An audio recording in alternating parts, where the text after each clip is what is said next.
Demon Emperor Chapter 588 hanggang 589. Nagpapatuloy.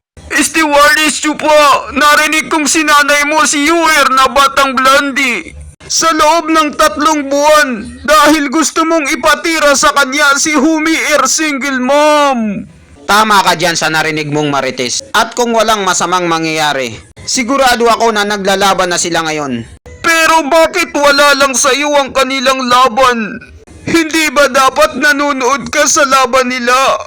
Bakit ko pa papanoorin ng isang palabas? Napanood ko na. Hindi ba obvious pag alam mo na kung sinong mananalo? Sasabihin ko sa iyo ang totoo. Malaki ang nagastos ko sa batang babaeng yun. Tingnan mo itong nasa daliri ko. Oh, ano yan? Kakaiba yung daliri mo. Parang lighter. Bumabatak pa ba?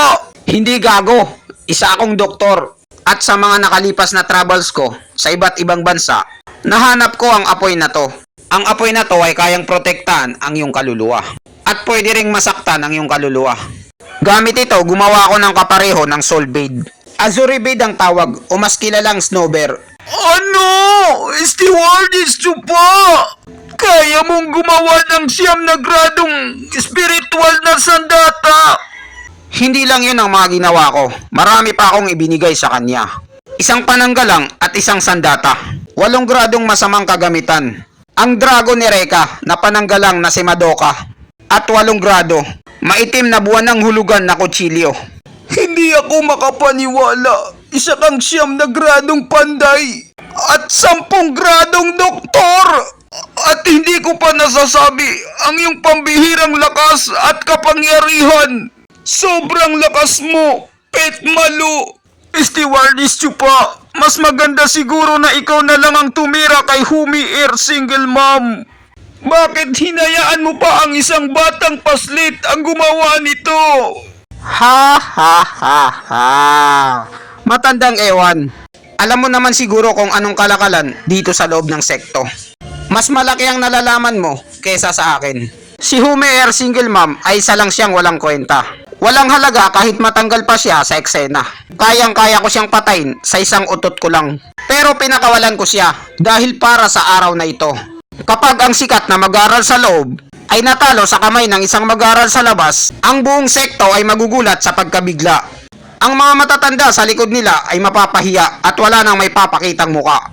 Pero panimula pa lamang ito para sa malaking plano ko. Ito ang paraan sa pakikipaglaban sa otoridad. Bilang aso na nasa baba, gaya nga ng kasabihan, ang una ay tsamba lang. Ang pangalawa ay sinasadya na. At ang pangatlo at 4, isa lang ang ibig sabihin nun, bobo ka. At kayong mga bobong tanga ay mga walang kwenta.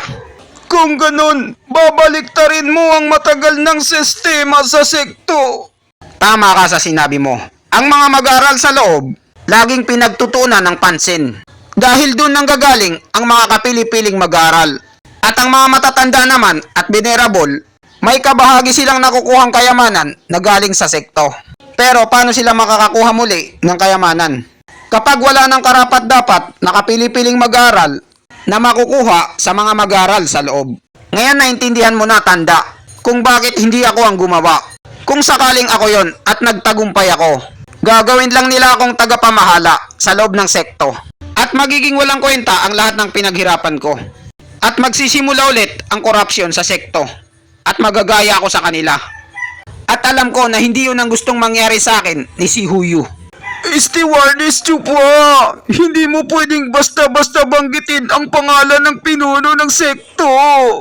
Pangalanan mo siya sa titulong suot-suot niya.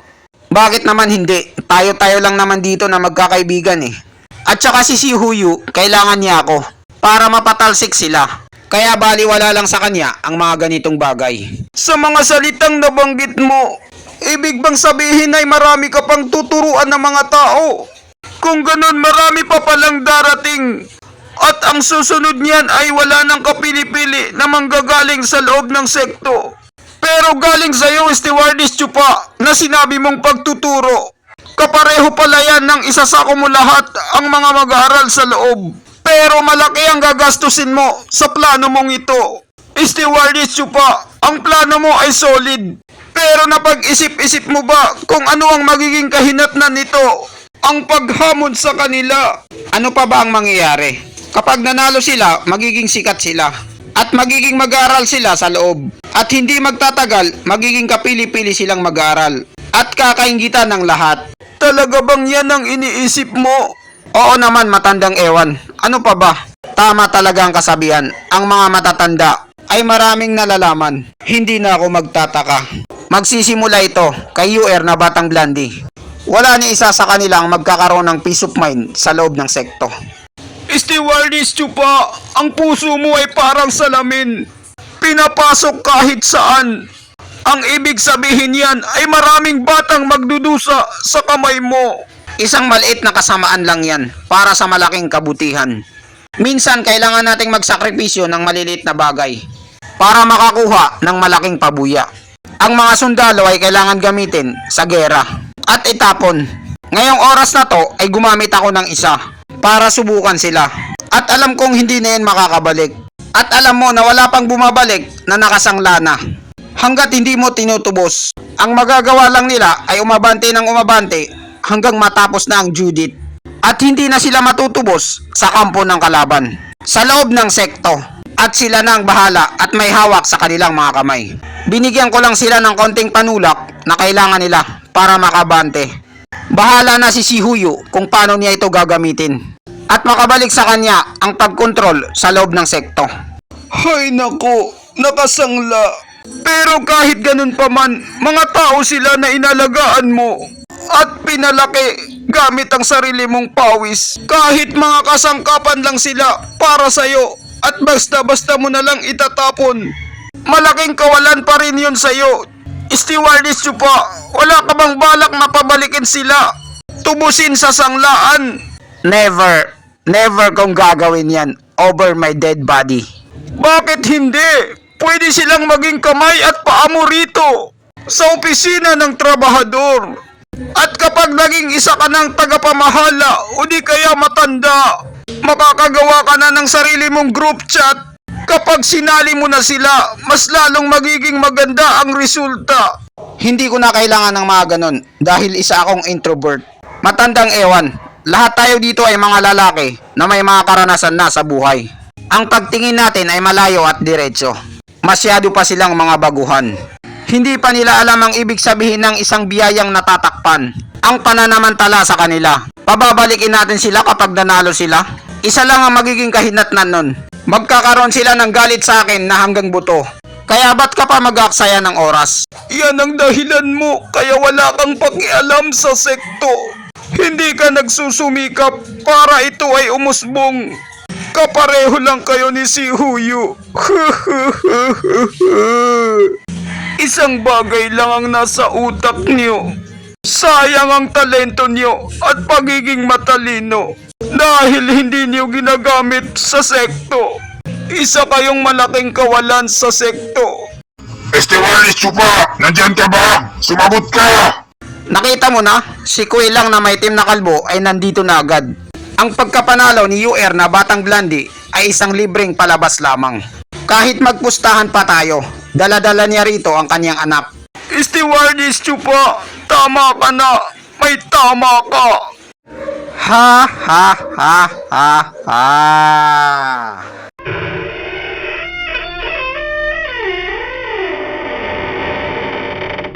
Anong ginagawa niyo rito? Ba't napasyal kayo? Stewardess Chupa, lumulod kami sa harapan mo. Pakiusap, tanggapin mo kami bilang mag-aaral mo. Anong kalokohan to? Anong klaseng kabubuhan niyang ginagawa niyo? Stewardess Chupa, pakiusap, tanggapin mo na kami. Congrats sa'yo, Stewardess Chupa! Mayroon ka ng mga bagong mag-aaral! Congrats mo yung mukha mo. Hindi mo ba alam na mag-aaral din ako? Kung naghanap kayo ng master, dun kayo pumunta sa mga matatanda. Lalo ka na, Batang Blandy. Bakit ka pa bumalik dito? Huwag mong sabihin sa akin na natalo ka. Dapat pinalitan mo na ang malanding babaeng yon bilang mag-aaral sa loob. Bakit ka pa pumunta rito? Para saan? Tanggapin mo ako bilang mag-aral mo. Ano? Seryoso ka ba dyan? Ba't dito ka lumalapit sa akin? Ang lahat ng mga matatandang yon ay hinihintay ka. Sila ang makakapagdala sa'yo ng magandang kinabukasan. Anong kagaguhan ang pumasok sa isip mo? At bumalik ka pa sa basurang lugar na to.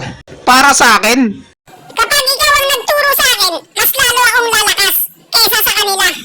lalakas, tae mo. Isa lamang akong trabahador na walang kayang gawing maganda. Kung isang trabahador ang magiging master mo, ano pa ang may pagmamalaki mo? Stewardess Chupa, hindi ang lugar ang sikat. Kung hindi ang taong nakatira rito, hindi pa ako nakakakita ng tao na ang isang mag-aral ay napalakas niya sa loob lamang ng 3 buwan. Naniniwala ako na si UR na Batang Blondie, may lalabas niya pa ang tunay niyang potensyal kapag ikaw ang nagturo sa kanya. Pati na rin itong anak kong gorilla. Ikaw na rin ang bahala sa kanya.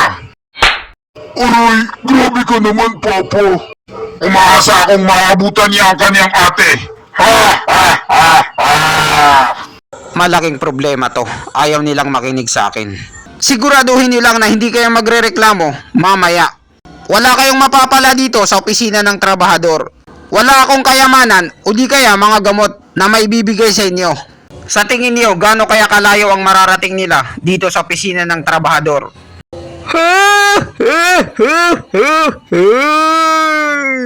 Si Stewardess Chupa ay isang mayaman. Hawak niya ang kaba ng bayan. Kung ilang mag-aaral lang ang gagastusan niya, hindi man lang mararamdaman ng kanyang bulsa na nabawasan ng laman nito. Nakita niyo naman ang mga mamahaling gamit ni UR na Batang Blondie. Pati mga matatanda at mga venerables ay nainggit sa kanya. Ang lahat ng mga yon ay galing kay Stewardess Chupa. Matandang ewan, pwede bang wag mong sirain ang diskarte ko? Hindi naman sa ganun. Tinulungan lang kitang makapagsimula. Ang mga mag-aaral mo ay babalik silang tumatakbo at bubuhatin kanila. Huwag mo silang sayangin. Ang pagiging mag-aaral mo ay hindi hadlang para ikaw ay makapagturo. Hindi rin yan binabase sa edad. Hindi ako tatanggap ng mga mag-aral. Hindi ngayon at magpakailanman. Matandang ewan, hindi mo na kailangan magsalita pa.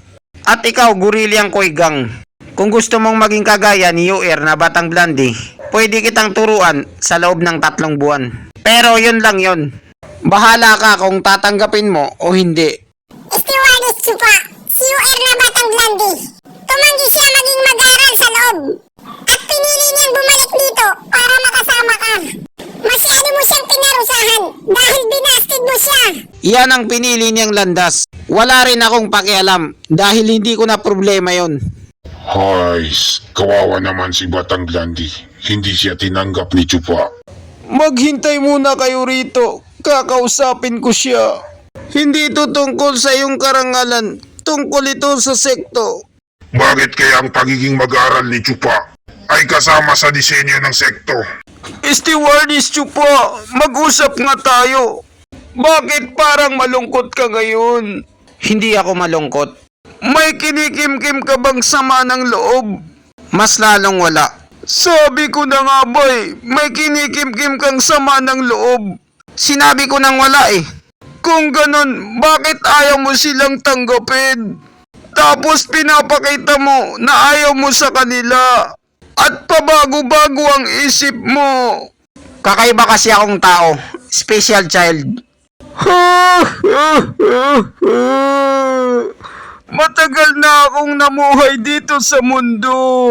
Nakita ko na ang lahat ng mga bagay. Pati panty ng kapitbahay mo, alam ko kung anong kulay. Ikaw ang tinutukoy ko na nanonood ngayon. Hindi mo ako maluloko. Bigla na lang nag-iiba ang iyong mga kilos. O di kaya iniiwasan mo ito. Ang ginagawa mo ay hindi pagiging special child. Nagpapakita ka ng lihim na galit dito. Parang may kinikimkim ka dyan sa dibdib mo na hindi mo kayang ilabas. Tara, usap tayo. Malay mo matulungan kita. Mahilig talaga sa chismisan si Matandang Ewan. Ayaw niya akong tantanan. Hindi kaya ipagkalat ni Matandang Ewan ang sasabihin ko sa kanya sa social media. Matandang ewan, ganito kasi yun. Naranasan mo na bang lokohin ng isang mag-aaral? Stewardess Chupo! Para ka talagang bata. Tignan mo nga ako. Isa lamang akong matandang hukluban na buto-buto na trabahador. Mayroon pa bang magkakagusto sa akin bilang master? Bakit? Pinagtaksilan ka na ba ng isang mag-aaral dati? Ganon nga ang nangyari. Itinuring ko siya na parang ama at anak. Ganon kami ka-close. At dito nagtatapos ang chapter 588 hanggang 589. Maraming salamat po sa panunood nyo. Mag-subscribe para laging updated sa buhay ni Chupa.